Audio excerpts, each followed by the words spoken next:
अरविंद होता जगतसिंहपुर जिला ठिकादार महासंघर सभापति।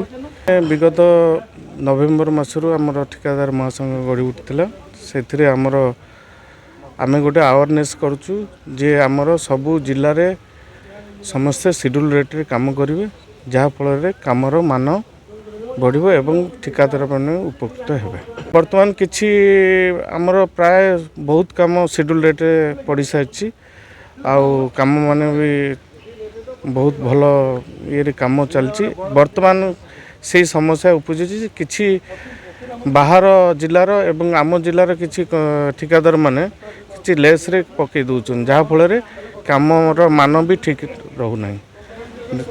से आम पदक्षेप नेउछु। आज बसलु समस्त बसिया फल कामर मान जांच करेंगे सरकार को आम लिखिकी देवु।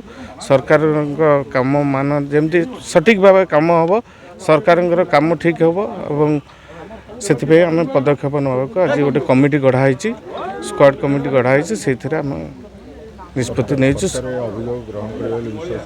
हाँ निश्चिंत सरकार कहीं ग्रहण करें लोक मान काम हो लोक ठीक भाव काम होनी से आम अभियोग करुँ।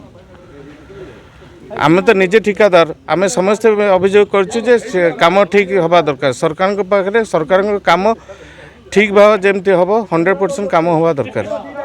आमर आज बैठक कारण थिला आमर नवेम्बर मासरू जो संघ निष्पत्ति नहीं सब शेड्यूल ऑफ रेट रे काम हम जहाँ गवर्नमेंट रेट से निष्पत्ति अनुसार काम हम तादेर किसी व्यतिक्रम होती बाहर कंट्राक्टर किसी आसी पकई दौरान से बाबद विस्तृत भाव में आलोचना है एवं आमर गोटे 30 जनिया जांच कमिटी गठन कराला जो माने लेस रे काम पकईबे आज से काम से माने तदारक करेंगे मूलरू शेष पर्यंत कामर मान ठीक रहा दरकार। से माने लेस पकईबार सहित आमर किसी संपर्क ना जिते प्रकार सब जांच आमर अच्छी ठिकादारी संस्था सब प्रकार जांच आम करूँ और से कामटा ठीक करवा दरकार। तेणु समस्त को विनम्र अनुरोध करुँ ठिकादार आसोसिएशन तरफ आज से लेस कथा बुलिकी शेड्यूल ऑफ रेट समस्त टेंडर पकातु।